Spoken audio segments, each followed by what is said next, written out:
offered by Voz is going to be Kylie Briggs, and he'll be touching base on wood turtles, specifically ecology, habitat management, as it pertains to restoration opportunities, especially along our rivers, so the riparian areas. That is on February 15th, also at 12:30 to 1:30. So please make sure that you register. It is also free to Voz members and $10 if you are a non-member. In addition, our annual meeting has been, location time has been finalized. So we also require registration for that. It'll be held at the Doubletree of Hilton in Burlington, Vermont on March 29th. It'll be a full day of speakers, presentations, networking, and the business meeting. During that business meeting, we would like to have 2 additional members at large appointed to our board. So if you are interested, please email Mary Beth and myself of your interest so that we can work towards making a selection.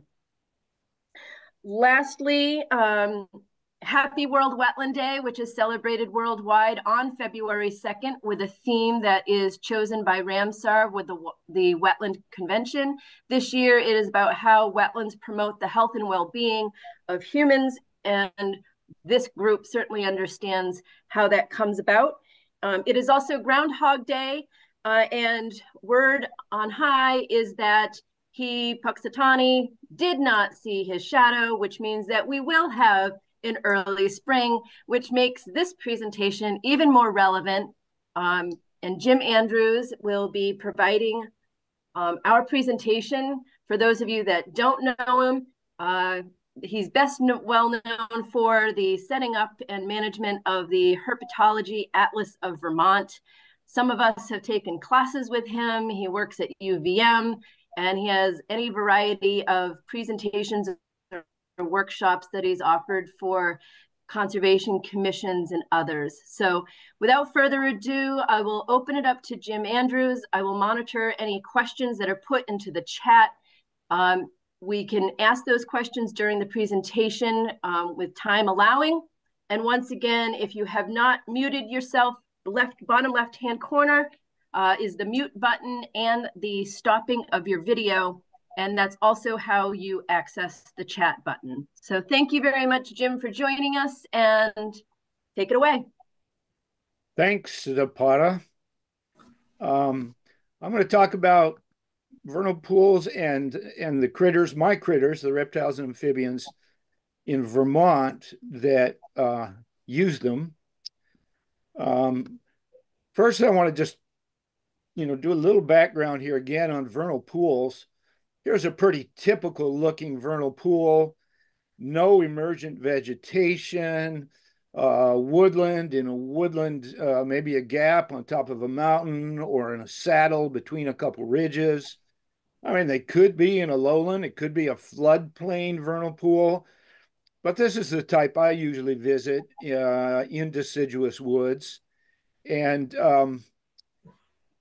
the value, of course, of vernal, which means springtime, a pool that fills in spring with snow runoff or rain, but then dries up in late summer or early fall, the value is less predation to the critters that survive in these vernal pools. And so here we are at a vernal pool, and that's what they look like, say, in September. In a normal year, they would be drying up, and you don't really see much for emergent vegetation there. You just see blackened dead leaves and scattered organic woody debris around the bottom. And if you turn some of that cover right there in the bottom of the pool, you might well find some of the invertebrate or even the young amphibians that pool produced during the last year. But to broaden that scope a little bit, I mean, my critters, although vernal pools are getting attention and they need to get attention We don't want to forget that there are semi-permanent pools and ponds out there. And by semi-permanent, I mean they hold water throughout the year, most years, but dry up occasionally. And by drying up occasionally, those fish predators are not going to be there. There still will be invertebrate predators, and there'll still be some amphibian predators like newts, which are big egg mass predators and big larval predators. So there's more of a predator base in here, more of a threat to the amphibians, but still they can be tremendously productive, these semi-permanent ponds as well. And of course that varies from year to year depending on when we get the rain and how much rain we get. But even these man-made ponds, and here I am up in Lincoln, we got a little bit of emergent vegetation coming in around the edge. Man-made pond, probably for cattle, maybe at one point for cows, but no fish in here. There are, of course, newts in here as newt predators, but it's an important breeding site. So we don't want to overlook some of these pools that provide breeding habitat for amphibians, but don't really match the strict definition of vernal.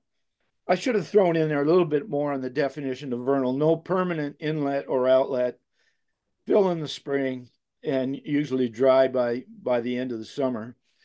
You can see by the emergent vegetation that this pond is at least semi-permanent, if not permanent. And in this case, it is actually a permanent pond, but still one that produces a lot of the same species that a vernal pool has.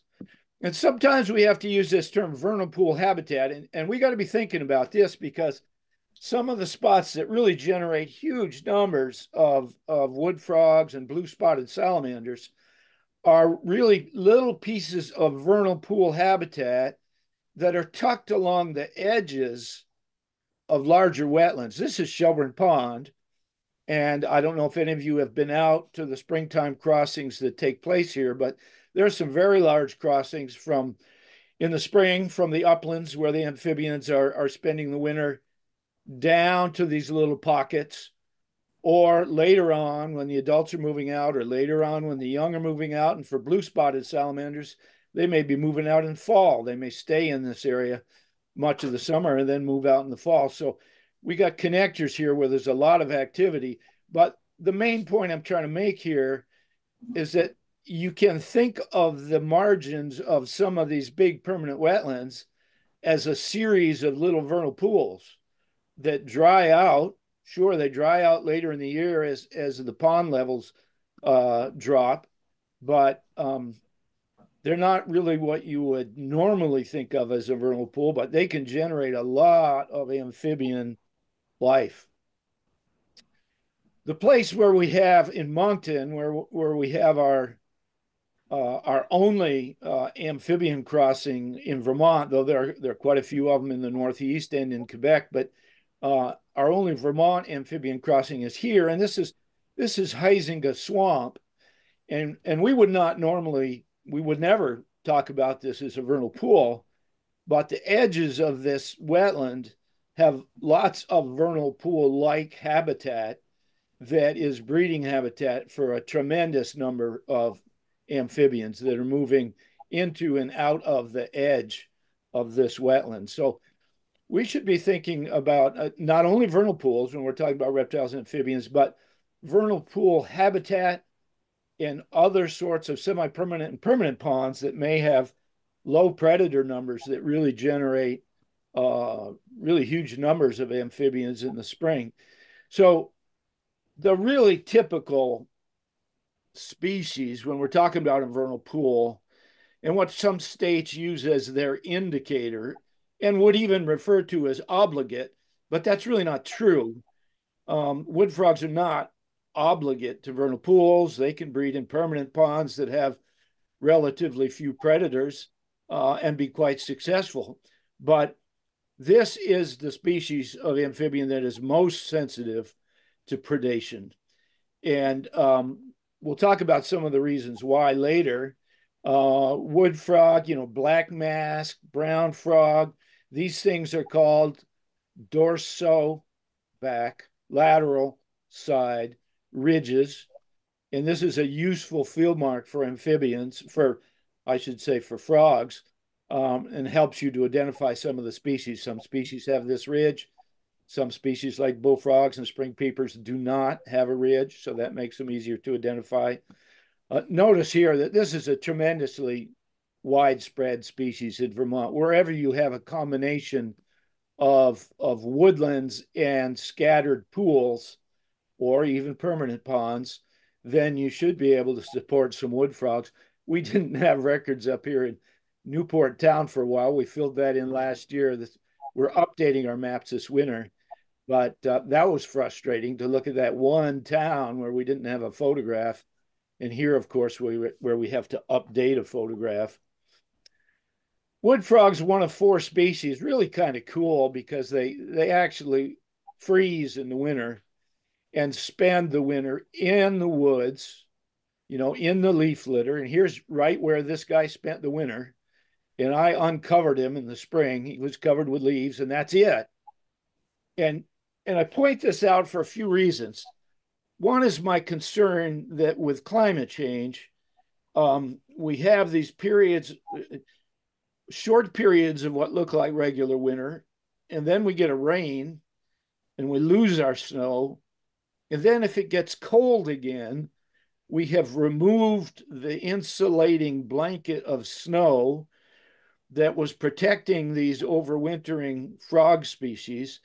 And their antifreeze that's in their cells can only withstand certain low temperatures. And let's make up a temperature of, say, 20 degrees Fahrenheit. And if their cells get below that temperature, the cells themselves will freeze, expand, burst, do physical damage, and may not survive. So having a permanent layer of snow is an important historical co-evolutionary environmental condition that these guys have evolved with, and without that we are putting a number of species at risk. And so we are putting these species at risk because I fear that we won't in the future have the snow cover as long as we would like. And I guess you guys know as well that if you don't have snow cover and you get really, really cold weather, you could drive the depth of freeze down really low, and not only do you kill the creatures that were in that level, but you kill the roots of the plants that would normally have survived the winter, and that you get a lot of plant dieback in that time period as well. The other 3 species, we got 4 species that actually overwinter in the leaf litter. This is one, wood frog. Gray tree frog is another. Spring peeper, which if you're not real familiar with it, you're certainly familiar with its call. And then the boreal chorus frog, which I'll come back to later. But the boreal chorus frog has already been extirpated from Vermont, as far as we can tell. And we don't know for sure why. And that is really frustrating that we don't know why it disappeared. Was it weather change? Was it new chemicals used in the agricultural industry? They were a vernal pool species, but they were a vernal pool lowland Champlain Valley species, which is, as you know, where we've lost a lot of the snow cover and where there is agriculture. So we don't know what made them disappear on us, but they were last heard by Mark Ferguson in Grand Isle, Alberg, in 1999. So when we do get those first warm, rainy nights of spring, and by warm, all you need is above freezing. There's some people out there that would pick a temperature and say, yeah, it's got to be 40 or it's got to be 45 or whatever. That's not true. It's just as long as it's above freezing, so it's rain, and there's some exposed ground, doesn't have to be a lot of exposed ground. And so warmer temperatures and moisture, the amphibians could emerge and travel to what they are hoping are open vernal pools. They might not be, they might still be frozen. I've seen that happen. Um, and then start making noise, calling in the females. And here we see the female on the bottom, the redder color. You see this color difference, particularly in the spring, this redder body color. Also in the spring, the female will be swollen with the eggs that she's holding in her body. In the male, in amplexus, hanging on to the female. And as she lays the eggs, he is spraying sperm straight on top of the eggs into the water so that they will be fertilized as soon as they get into place. Um, Here we're taking a close-up look at these wood frog egg masses. And what we need to look at here, we need to be able to tell the frog egg masses, or I think you would want to be able to tell the frog egg masses from the mole salamander egg masses. And that's pretty straightforward. Here we can see the outside contour of each individual egg. Now, were this to be a spotted salamander egg mass, there would be an extra layer of jelly around the entire mass, and that would form the outside contour. And we wouldn't have this bumpy mass like this, where you actually have where you can see the outside contours of each individual egg. This is a more freshly laid wood frog egg mass. And then this is a little older. This one has been here long enough so that it's absorbed more water, it's expanded more, and it's also picked up some sediment. So it rained, some sediment was carried into this pool, unfortunately, and some of the sediment has settled right on top of the egg mass. One of the values then of them attaching an egg mass to a stick like this and getting it off the bottom. They can't always do that. And sometimes the egg masses will just get coated in sediment. And that, of course, is indeed an issue. But if they have the opportunity, and sometimes they even throw some sticks into the vernal pools so that if there's not an attachment site in there already, they'll have some attachment sites that would get egg masses up and off the bottom. But also notice here our Vermont average of about 450 eggs per mass. Now there's a range for sure, and the range would go from a few hundred to up to possibly a couple thousand in a mass. But point being that these egg masses have smaller and more eggs by an order of magnitude than the spotted salamanders. So if you're averaging 450, that's more than you would ever have in the largest spotted salamander egg mass. And so numbers of eggs that you can actually see in a mass, and with a little time, you can indeed pick one of these up and count them, or you can just take a picture and then try to count the number of embryos in there. But with a little practice, you don't need to do that. You can get a rough idea of how many eggs we're looking at. Wood frogs in general create a party in one corner of the pond where the attachment sites are. It's usually a shallower end. It's usually the end that has some emergent vegetation. And that's where they will all go. The males will start calling there. The females will go there because of the calling. And then you'll see a huge cloud of masses. And you may see 200, 300 individual masses like this, all in one huge interconnected cloud. And then you may walk around the rest of the vernal pool and see nothing. And all the eggs are just in that one corner. And that is not at all unusual. Look for where the emergent vegetation is. Look for where the attachment sites are. And personally, I think if you get there at the right time when the egg masses should be there, this gives you some indication of how productive that pool is. If that pool has hundreds of eggs, it is productive and has been productive for years. That population is doing well. If, on the other hand, you find 2 or 3 egg masses, well, that's not a very productive site. Maybe it's new. Maybe it was a newly created pool and it will become more productive in the future. But if it's been there a while, maybe it's got some young individuals that are trying it, But as you may have seen, wood frogs, spotted salamanders, they'll even try mud puddle if it's deep enough, but the population will never grow there, and you'll never find more than a few egg masses there because they don't hold water long enough, and there's too much sedimentation, and there's too much disturbance to actually be successful. This is just a great photo. It was taken by Erin Talmadge, who works with me. Actually, she's here in the office with me now. But she got a new toy recently so that she could take underwater photos. And I mean, you can see just how tremendously abundant these young tadpoles can be once they hatch, once they emerge from those egg masses. But keep in mind that if the wood frog population is going to be stable over time, that means that mama wood frog, papa wood frog are going to replace themselves, and the rest of these tadpoles are not going to make it.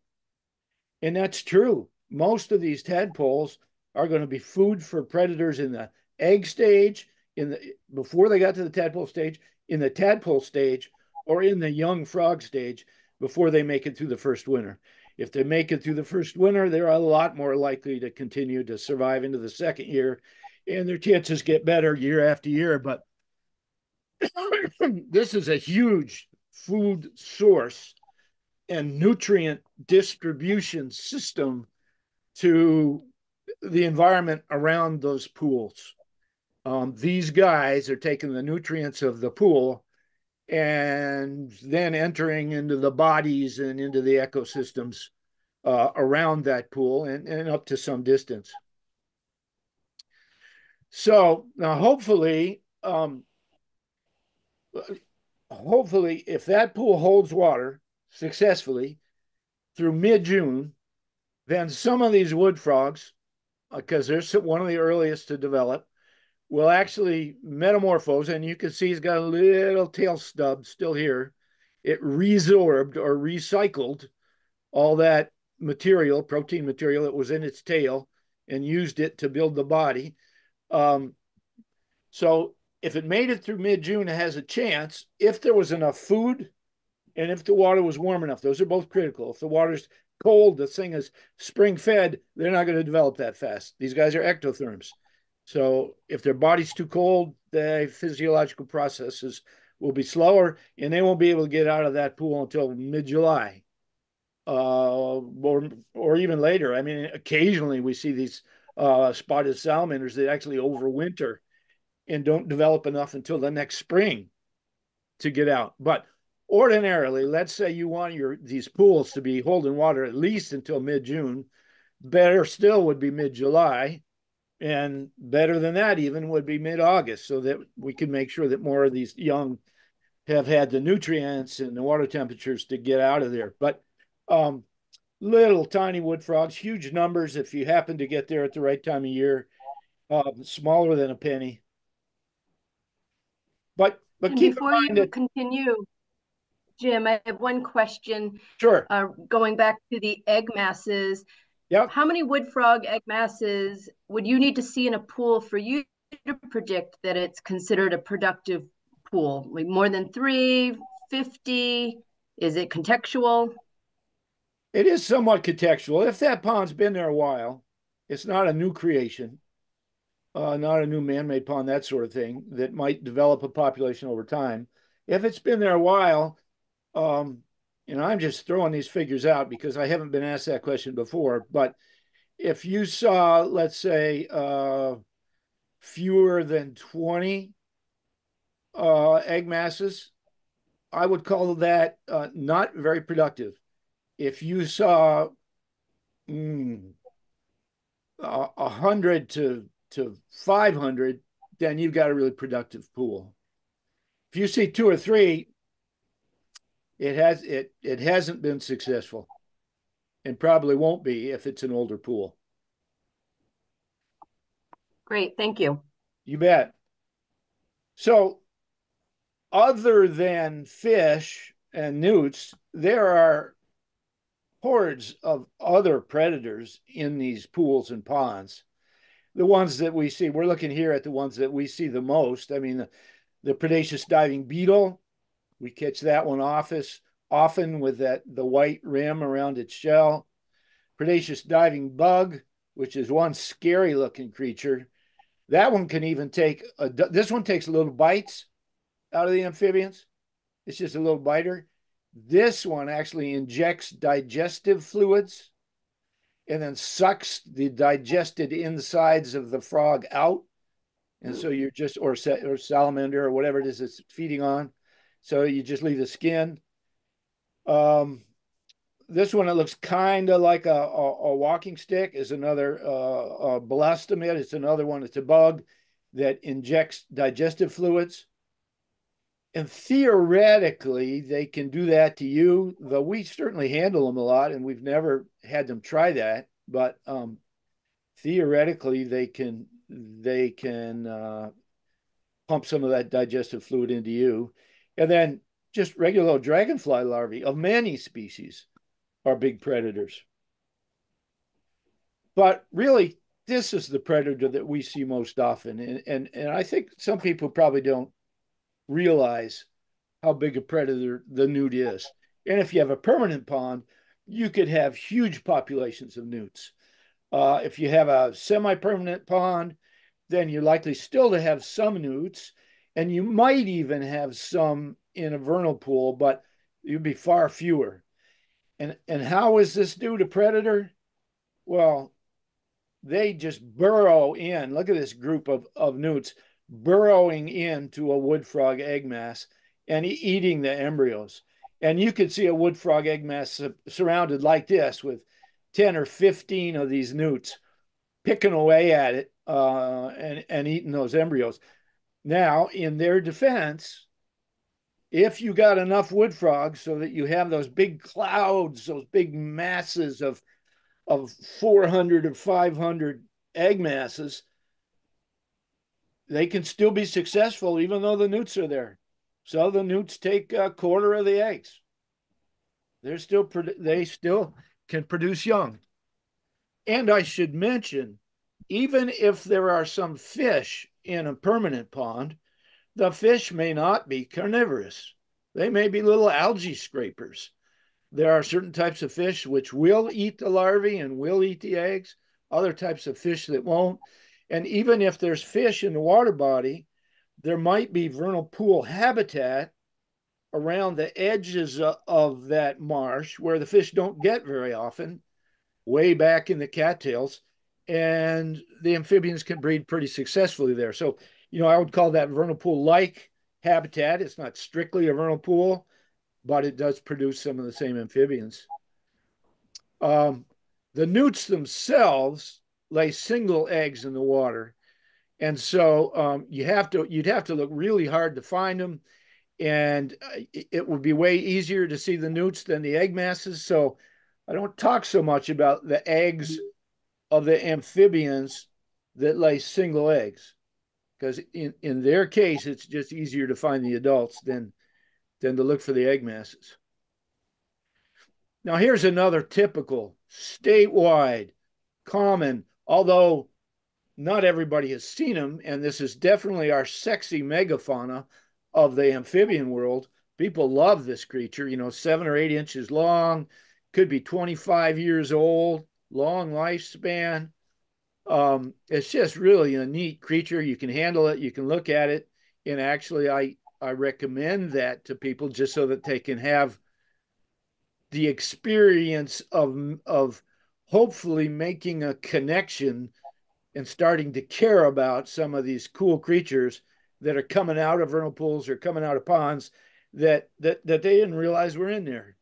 A neighbor of mine wanted to get rid of a man-made pond that they had on their property, and they had no idea that they had some of these cool creatures in there, and I had to show them some of these creatures that were in there. Sadly, they still got rid of the pond, but I did what I could.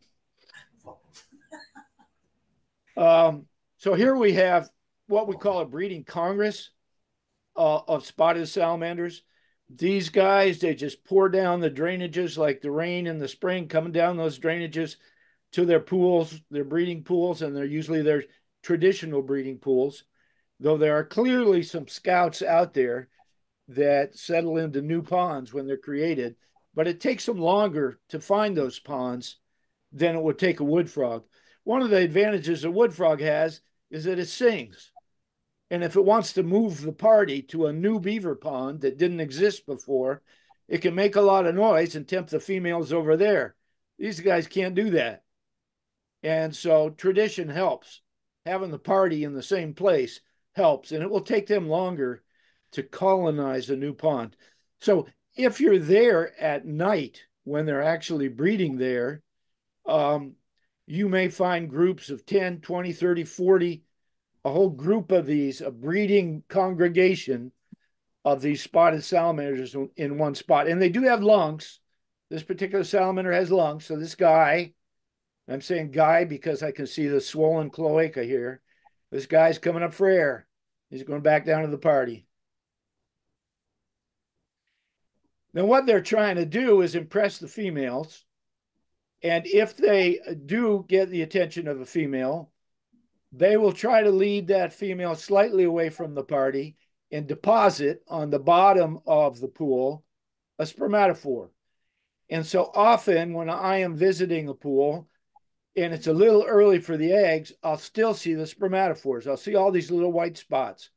And then I'll look closely and maybe pick up a couple of these leaves and say, yep, this is gelatinous. This is not some white seed that fell off a tree. This is a spermatophore of a salamander. Now, there's shenanigans that take place here. There are other males which will come by and put their sperm on top of the spermatophore of the male that first got the female's attention. And so there's all kinds of interesting things that happen. But still, this is an indicator that mole salamanders are breeding in that pond. What kind? Is it spotted? Is it Jefferson? Is it blue spotted? We don't know. Or I don't know. Maybe somebody can actually tell spermatophores apart. I can't. But you know that they're breeding there. And during the day, the salamanders might still be there, but they have just burrowed under the leaf litter. And so you just don't see them. If you're there at night, they'll come up above the leaf litter. But when the light hits them, even if you go out with a flashlight, you may see that they'll try to bury themselves under that leaf litter and hide from the light. That's a natural reaction for amphibians because they're trying to stay wet. They don't want to be out in the sun because that could dry their skin. If their skin dries, they can't breathe. Here's a great picture that Kylie Briggs took of a female that is actually laying her eggs and attaching those eggs to this little stick or stem here. Now, let me point out one difference that I didn't mention a lot about before, that the wood frogs in Amplexus, the male is spraying sperm in the water and they have to swim through the water to the egg. In this case, mama salamander picked up the sperm with her cloaca. She squatted on it and picked it up, and then it was inside her body so that sperm could fertilize those eggs inside her body, internal fertilization, before she lays them. And so when she's laying these eggs, they should already have been fertilized, and maybe by more than one male, maybe by more than one sperm packet. Here we have a cloud of spotted salamander egg masses. So first of all, look at the external margins of these egg masses. These are relatively smooth. They're not formed by the outside, the bumpy outside of each one of these individual eggs. There's a layer of jelly, a thick layer of jelly around the whole mass of eggs. And this gives them much greater protection against the newts in terms of burrowing in there. It gives them better protection against the invertebrates. It gives them better protection in case the pond dries out and you don't get rain for maybe 4 or 5 days, and then the rain comes back and fills the pool again. These guys can handle that because they got a really nice protective layer around the mass. There are fewer eggs. You remember I showed you an average of the wood frogs of like 450 in Vermont. Now we're talking an average of about 60.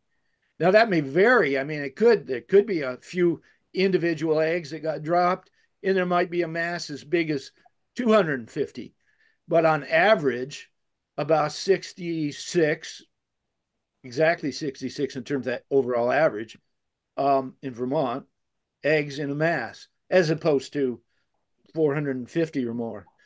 Here, actually, what we're seeing is a few masses that have grown together as they expanded.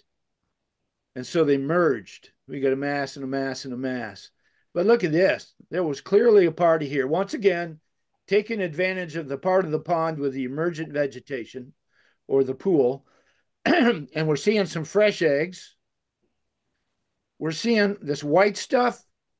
These are dead. These are non-viable eggs. Something happened. Maybe there was, they didn't get fertilized. Maybe there was some other water quality issue early on that killed the eggs, but they died. And then there's a very, very common mold, water mold called saprolegnia, which starts growing, and these are moldy eggs. This mass has a combination of dead eggs and viable eggs. You can see some dark embryos in here starting to grow. But notice that smooth protective layer. And if you pick up an egg mass of a spotted salamander, it holds its shape. It's firm enough to stand up in your hands. Wood frog egg masses will flatten out, and so will Jefferson salamander egg masses. They'll flatten out in your hands. These guys hold their shape, firm jello. By the way, the expansion by absorbing water gives them up to about 7 times the volume as when they were laid. So when they were laid, you might have seen something about the size of a golf ball. And then over the next few hours, up to a day maybe, they expand to this full size. Notice too the opaque egg masses. This is typical of spotteds.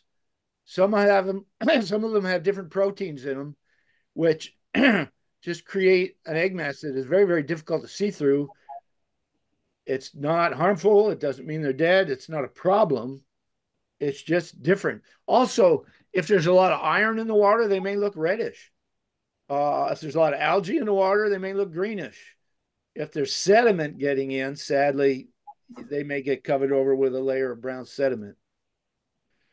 So here we're looking at the outside contour of a frog egg mass. This is wood frog, but any frog, you can see the outside contours of the eggs. Whereas mole salamanders, they have this thick protective layer. They have larger embryos.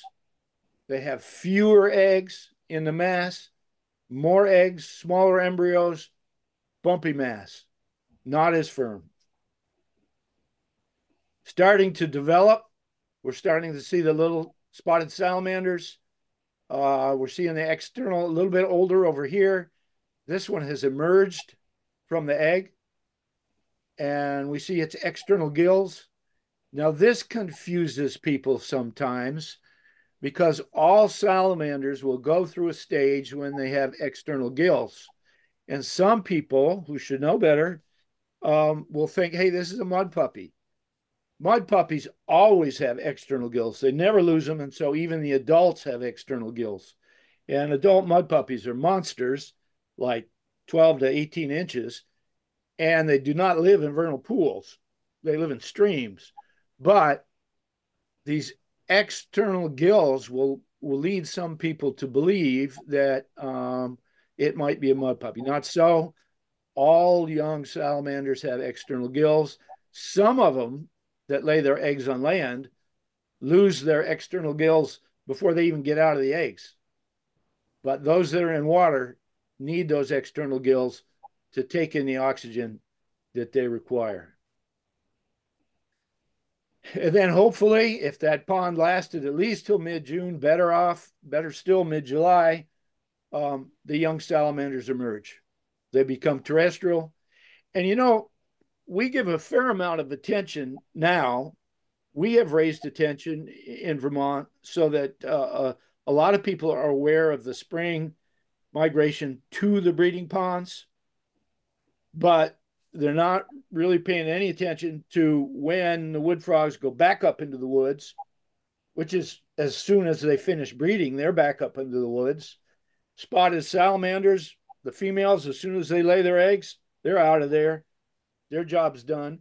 The males may hang around hoping that more females will show up, but that takes a period of time. Those males may hang around for weeks before they leave, hoping that more females will come. And then blue spotted salamanders, they may just go into the edge of the wetland, around the edges of the wetland, and they'll spend the whole summer there. And they won't go back uphill until the fall. So there's a lot of uphill movement that takes place that people aren't really paying attention to. It's not as spectacular as the spring movement. It's more dispersed, but it's still necessary. And if there's a road there, mortality is still taking place that puts them at risk. So for me and for most people, if we want to try to find whether or not there's spotted salamanders in a pool, by far the easiest way is to go out after the eggs should have been laid. And let's say right here, this is an overall average from a spot in Lincoln. So keep in mind, if you're way up in the Northeast Kingdom, that would be later in the year. If you're on a north slope of a mountain where it's shady, that would be later in the year. If you're down the Champlain Valley, it would be earlier. But you definitely should have wood frog eggs. You should have spotted salamander, the red line, eggs in that pond. Well, we can put it here, by mid-April. And because all the females don't show up at once, you're going to get more and more and more and more and more and more until the beginning of May. More females are going to continue to show up, and then it's going to level off. You're going to be looking at the same egg masses after that point. So if I want to really know whether the spotted salamander's in that pool, then I can be pretty safe if I'm going out, let's say, the end of April, beginning of May, that they ought to be there. And I just try to find the egg masses. That way, it's way easier than finding the adults going out at night or on a rainy night or at night with a flashlight at the pool. Egg mass monitoring, once you can identify the egg masses, is really way easier just to determine if they're using the pool than finding the adults or the larvae. Wood frogs are more explosive breeders. They arrive, they have their party, they all take off. And this is egg masses. This isn't adults. This is egg masses that we're charting here. And so the egg masses will hatch pretty quickly. And then you just start seeing tadpoles. And here we're looking at tadpoles and we're not even seeing egg masses anymore by the time we're getting into early May. So peak egg mass time at this site in Lincoln, which might be roughly an average for much of the state, or fairly early. Peak wood frog a few weeks later. I mean, spotted salamander, I'm sorry, a few weeks later, but they persist. You can find spotted salamander eggs because they take longer to develop, through at least the middle of May, if not longer. So let me switch to something that's a little more unusual. Both those last two species, wood frog, spotted salamanders, if you got wetlands and you got woods, you should have them, deciduous woods that are interconnected. But maybe not Jeffs. Jeffs are way more picky and they're way more sensitive of pH. If it's too acidic, they're not going to be there. They breed in ponds that have good acid buffering capacity. I don't know if there's some way that you guys and your skills can figure out the plants maybe that are evidence of acid buffering capacity either in or around the pool. But that's what these guys are going to want. Limestone or dolostone, that kind of stuff that doesn't allow, because we do get acid rain and it doesn't allow that pond to get too acidic. Now, pure Jeffs are beautiful creatures and relatively easy to identify. This kind of grayish brown color, solid, no spots, what looks like a lighter ridge down the top of the tail, a flattened tail. And here once again, we see a swollen area. Think of that as a scrotum. That's what's producing the sperm. and females don't have that. So this is the breeding male Jefferson salamander, wide snout, brownish gray, 5 toes on the back, 4 toes on front, but that's pretty standard for all the salamanders except for 2 species that we have. Now, Jeff, once again, here we're seeing the limestone and the marble on this side of the state, and where they're breeding on top of that. But we're also seeing some pockets of acid buffering rock on the other side where there's populations. Notice, though, Ambystoma jeffersonianum group, Jefferson salamanders and related hybrids. We got to talk about that a little bit, because the interesting thing that's going on here is that there's these hybrid females that are hybrids between Jeffersons and blue spotteds. Nowadays, Jefferson and blue spotted salamanders are genetically too far apart to mate and produce hybrids anymore. But thousands of years ago, they produced hybrids. And these hybrids need pure males to breed with.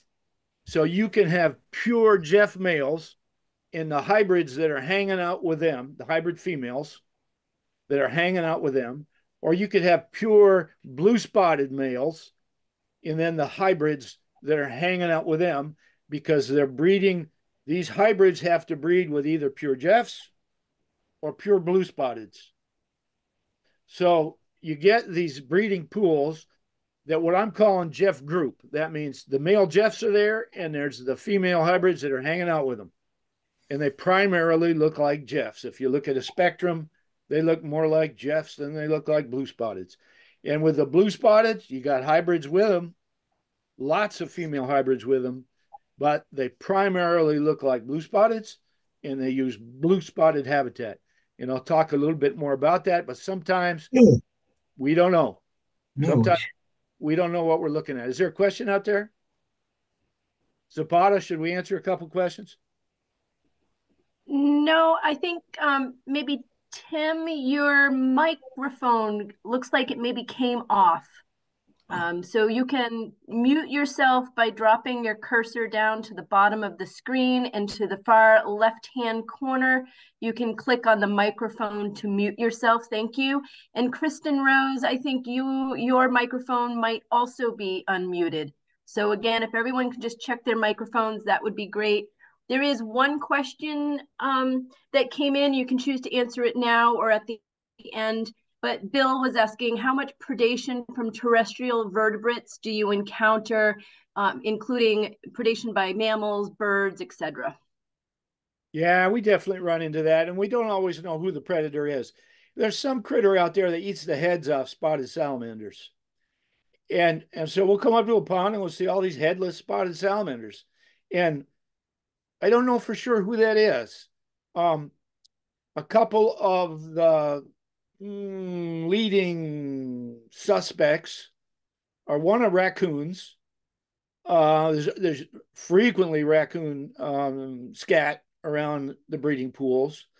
And raccoons could be clever enough to actually handle the salamanders and bite off the most nutritious section with the least density of defensive toxins. Take their heads, leave the rest. We see wood ducks in these ponds. We have seen wood frog egg masses up in trees. So what's going on there? Well, that's the owl or the red-shouldered hawk that came in and took the frog, took it up in a tree and ate it, but usually, and I'm not sure why, leaving the eggs that were inside the frog. And then they leave those eggs up in the tree, and when it rains, the eggs expand, and you see these egg masses sitting up on a branch. They were probably not fertilized. They're definitely not going to survive. You can also see that, and some of you may have noticed that in a road. You can have a dead spotted salamander or a dead wood frog that was run over and burst open, exposed the eggs. It rained, and the eggs expanded.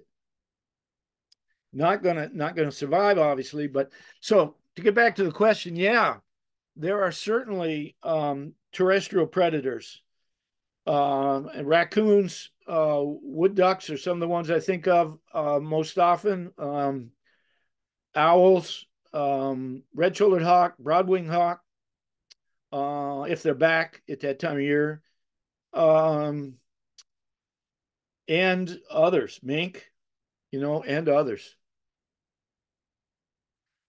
And one last question, which you Yep. might be going to be about to touch touch upon, Jim, because it's going to have to do with the hybrid scenario you just mentioned. Do the male hybrids die, or are they just sterile? Um, Male hybrids don't die. It's just they're really, really rare. And there's only certain temperature and water conditions that will allow them to develop. If they were successful, then we wouldn't need either of the parent populations of blue spotteds or Jeffs anymore. We'd probably end up evolving into a whole new species. But they're just so rare that they're not abundant enough to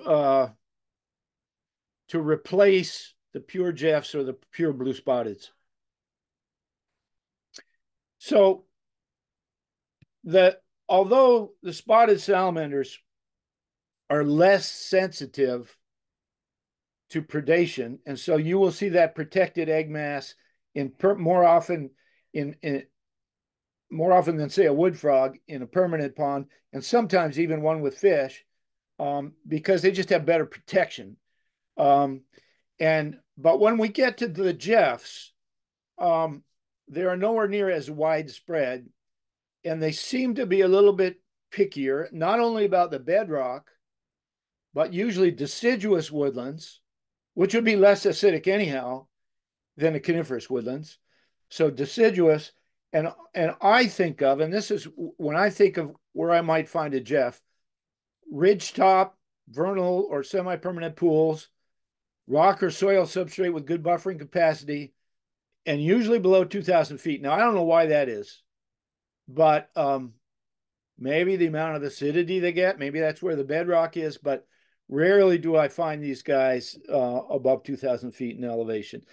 Usually I think of them as like Snake Mountain or Buck Mountain or some of the small little hills in the Champlain Valley that have good buffering capacity and are not all that high and have lots of deciduous woods. By the way, I should mention, generally more productive for amphibians in general, deciduous versus coniferous.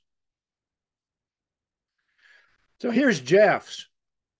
Now, Jeffs do have a protective layer, like all mole salamanders, around the eggs. But when you pick them up, they just flatten out. It's just loose jelly in your hands. Now, one thing, we've mentioned the loose jelly in telling these apart from spotteds.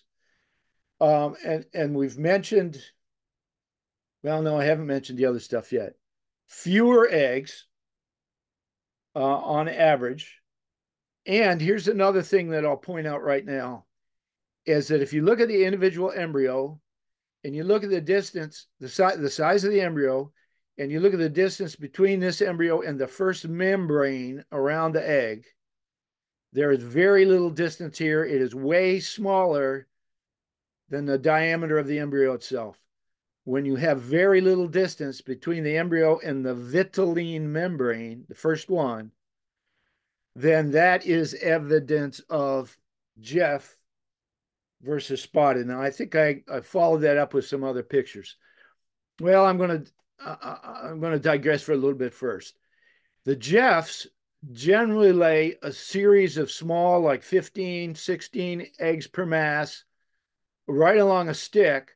And when they grow, they look like a hot dog on a stick, a sausage shaped series of egg masses. Now, the masses themselves are circular little egg masses, or roughly globular. But when you see a whole series of them on an underwater branch, they look long and thin. they kind of lose their individual rounded globular identity as masses, and they're all interconnected along the stick. Notice that frequently in the hybrids, there are just plain non-viable eggs that just are not going to make it. That hybrid gene combination, these are turning white. It is not going to survive. That's very common when you have hybrids. Now, there's other things that can kill eggs, but it's pretty common in this group. Also notice really small distance between the embryo and that first membrane. Okay, getting a shot here that might show you something a little bit more. When you pick up a stick, say, that has a Jefferson salamander egg mass on it, and here I'm showing you the average. It was 15 in a Jeff egg mass with a range of about 7 to 40, average of 15. Once again, looky here, though. You picked it out of the water and it's stretching. It's not holding its shape. It's starting to droop, starting to drip. But take a look here, big embryo, very small distance between the embryo and that membrane. But watch out, because gravity is having its influence right here. And the embryo is starting to slide down toward the bottom. So we have a pretty decent looking space on the top. Don't let that fool you. It is starting, it's stretching in this direction. It's making this look way bigger than it would normally look. Here's spotteds. Now look here, this guy you can see a little bit. You can see a big space, embryo, big space here between the embryo and the outside of the first membrane. And so a good indicator, but an indicator you got to be careful with, of spotted salamander egg masses. More eggs, fewer eggs, flattened out, Jefferson salamander. Smaller margin right here, hardly any margin. A little bit bigger on the top, but that's gravity playing with you again. Here, Jefferson, smaller margin here. Big embryo, very little space. Gravity's not pulling on these guys quite as much. They're centered in that membrane pretty nicely. Here, spotted, big space here. Embryo, big space to the first membrane. Spot, and plus way more eggs. Firm. Did I go backwards or did I go? Let me go back. So, And while you're going back, Jim, yep, I recognize that it is 1:30.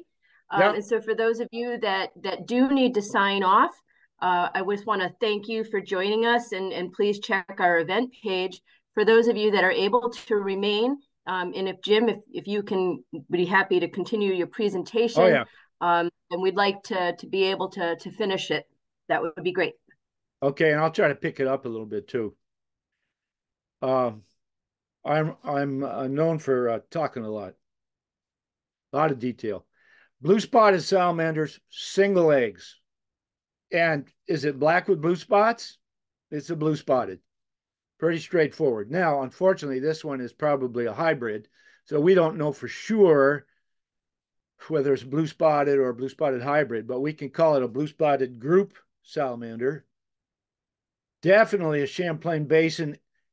Primarily, I see these guys coming out of the edge of large marshes or forested wetlands, sometimes out of smaller pools, vernal pools, but more often out of the edges of the big, like the edge of Dead Creek or someplace like that, the larger marshes.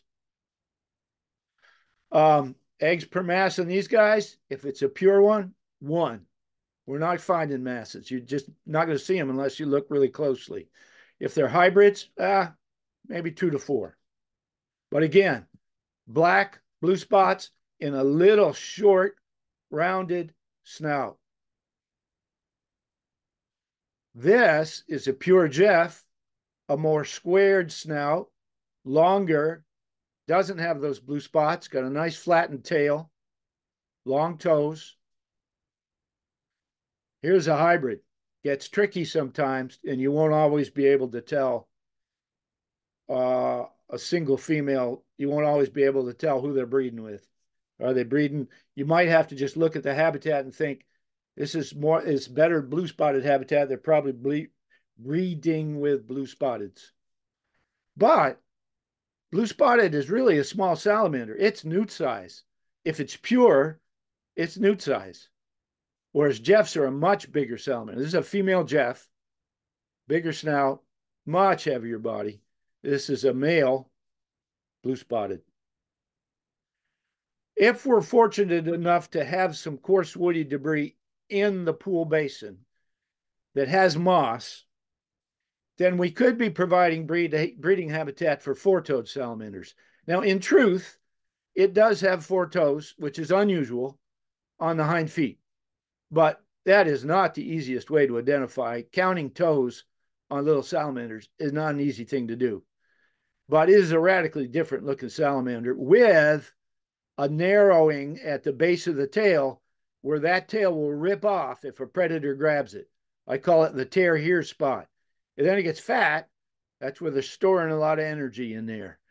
But these guys will definitely use vernal pools. And the easy way to recognize them, if you can catch them, is turn them over and look at this bright white underside with black spots. And we need more people who can recognize this salamander and who can send us in records of these salamanders, because I think a lot of people just confuse them with red-backed salamanders. I mean, look what we have for records, just scattered records from various places. There has to be more populations of these guys breeding in pools or marshes or edges of marshes or forested swamps, either real vernal pools or vernal pool-like habitat. You could see S2, this is a much more unusual species. Now they lay their eggs actually up under this moss. And then when the eggs hatch, they drop into the water and they go through their larval stage in the water. So here we have a female with her eggs, a group of eggs not in the water, but under the moss. This is our crossing location, the Morgan Road one, which we have educational events there every spring. And you guys, of course, any of you guys are welcome to come if you want to be on the mailing list for this to see this. The migration here is really dramatic and there's very little traffic. But this is the rocky wooded upland where they spend the winter because they can get down deep in the soil below the frost line. And this is a forested swamp, which has vernal pool habitat all along the edges of it, little pockets of vernal pools along the edges, and literally hundreds of salamanders moving down through there in the spring. Unfortunately, this is the critter that disappeared. Yes, vernal pool species. It was never anywhere outside of northwestern Vermont in the Lake Champlain Basin. We're the southern edge of its habitat. I've never seen one of its egg masses. I have just haven't had that experience.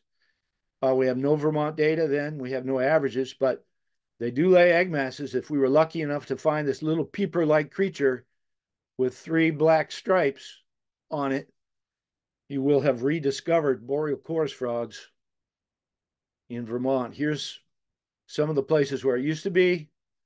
And then here's the last place we found it in Alberg. The peeper himself, and peepers will move into vernal pools if there is emergent vegetation that they can use. Without that vegetation, without some sun exposure, they're just not going to be there. Regular forested vernal pool wouldn't support peepers.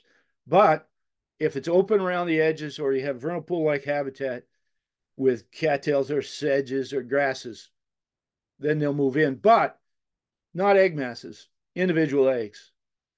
Sometimes a small number, but boy, finding these guys' egg masses is a difficult thing.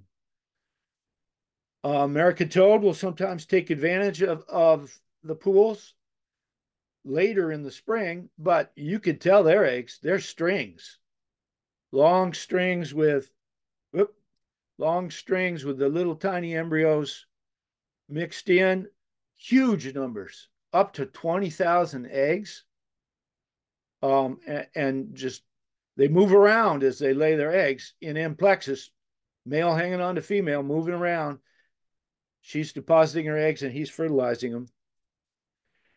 But there's a couple things that you guys could really help out with, a couple other creatures that hang out around vernal pools. Now, garter snakes for sure, but there's another one, the eastern ribbon snake, which is really rare. And we would like to have more people who could tell the difference between a garter snake down here and a ribbon snake. These guys feed on larval amphibians. So vernal pools, definitely one place they like, but not the only place. It could be a permanent pond. It could be some other sort of wetland. But if you're in wetlands, please do keep an eye out for something that looks like a garter snake, but it has a bright white lip. And this shines bright white. This is kind of a dirty yellowish. The margin here between the yellowish color on the lip and the top of the head is irregular. Here's an ear spot where you would imagine an ear would be. They don't have ears. But look at this. Nice clean line. Black. Nice clean line going back from the eye. White underneath. Reddish brown. Vertical bar. Boy, we would love to get some more records of this snake. We're now trying to figure out whether we should recommend it for listing. My guess is we won't, but that just shows you our level of concern. Okay, bright white face looking at us. We know just from that face, that's a ribbon. But it also has its lateral stripe higher up on the side. This lateral stripe on this garter snake right down next to the belly. Here we got belly. We got a beautiful mahogany, couple rows of mahogany scales. And then we have the stripe. So that's higher up on the sides. Here we have the tail. This fella has a tail that is almost a third the length of its body. This really long, skinny tail. And the whole snake really is skinny. This tail is about a fifth the length of a garter snake, and that's a much heavier snake. Distribution of garter snakes, distribution of ribbon snakes, as far as we know. Western Rutland County used to be Shelburne, but we can't find them there anymore. Used to be Colchester, we can't find them. Used to be Grand Isle, we can't find them. Used to be Vernon, we can't find them. Putney, still. Athens, still. And here's another rarity that you ought to keep your eyes open for. If you're in wetlands, a turtle with yellow spots on the shell, not necessarily on the head, but if it has yellow spots on the shell, boy, take a picture of it or talk to us at least. Spotted turtle, very rare. We don't even, because they get stolen and sold illegally, we don't even show you in these maps the towns that they're in, but we know of one population here in Windsor, Windham County, one in Bennington County, and one in Addison County. These T's, we have found a turtle, but we think it was transported by humans or was stolen and moved. But hey, generally speaking, big marshes. But they feed on the egg masses of the spotted salamanders and wood frogs in the vernal pools. So it's possible that you would see them while they're feeding in the vernal pools. Here are some of the predators we talked about before. Barred owl, often around during migration. Saying, what are you humans doing here? Get out of my feeding area. Red-shouldered hawk likes to eat amphibians. Wood ducks eating amphibians. Of course, some of the other creatures that you can find in the bottoms of the vernal pools, even when they're dry, would be the fingernail clams. You could still find them down there under the undercover. The tiny little colonial bryozoans, just smaller than your fingernail, you can still find them. This bear, he just like walking back and forth on his stick. But I don't know what he was hoping to get out of this pond, but he was using the vernal pool. This moose was standing in the vernal pool. Vernal pools get used as watering sources, bathing sources, feeding sources for a lot of other creatures. So we have on our website a lot of this information I just talked about. So, and you could download these charts if you want. And so natural history information, just go to vermontherpatlas.org and you can download these PDFs. And of course, We'd love to hear about what you're seeing. Please photograph and report what you see. And you can do that by sending emails and pictures to me directly or through our website, vermontherpatlas.org. As you guys well know, humans have claimed all the land, and we've taken responsibility for managing it. And if other creatures are going to survive, it's going to be because we take their needs into consideration.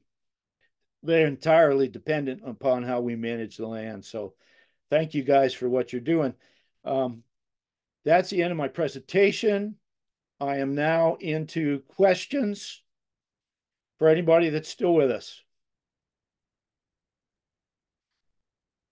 Great, thanks, Jim. So you're welcome to either take yourself off of mute and ask your question verbally, audibly, or you can type your question into the chat, which I'm happy to read to Jim for answering. And I do have one question for you, Jim, and that's, like you mentioned, a lot of these folks here today are in the consulting world. Or maybe doing work in or around vernal pools. And so if we're getting ready to do vernal pool surveys this spring, what would you recommend that we do in preparation? In preparation? Well, I think the starting point is to try to figure out how to tell the different egg masses, the Jefferson, spotted, and wood frog, those three that you're most likely to see. And look online and see if you can figure out how to identify those three. And you're not always able to do it, but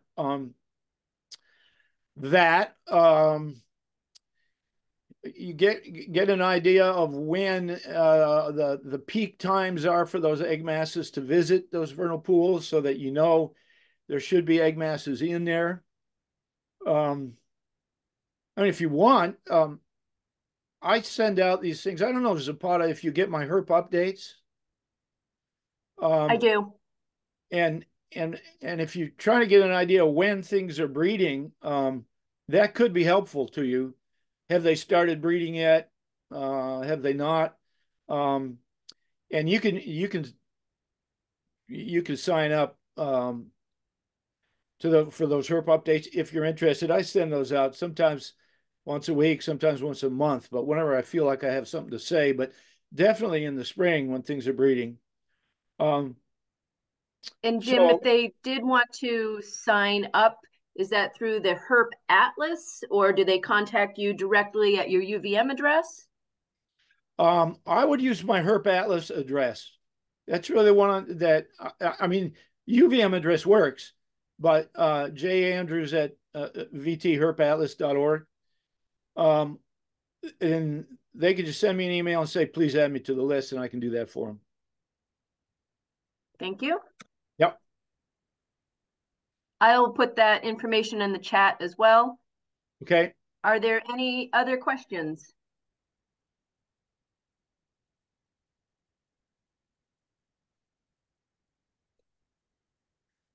Well, then I guess you must have covered everything, Jim, not another question. Fabulous. Well, I can't thank you enough for your time and being willing to provide this presentation to primarily our membership, but for those who wanted to attend. And I also want to thank all of you for taking your lunch break to join us today. Happy World Wetland Day, happy Groundhog Day, happy Friday. And we can be looking forward to the spring. Please take a look at our event page for future lunch and learns and the annual meeting agenda, which will continue to be updated as more presenters are added. So again, thank you very much, Jim, and both Mary Beth and I look forward to talking to you offline. Okay, I'm going to stop the recording.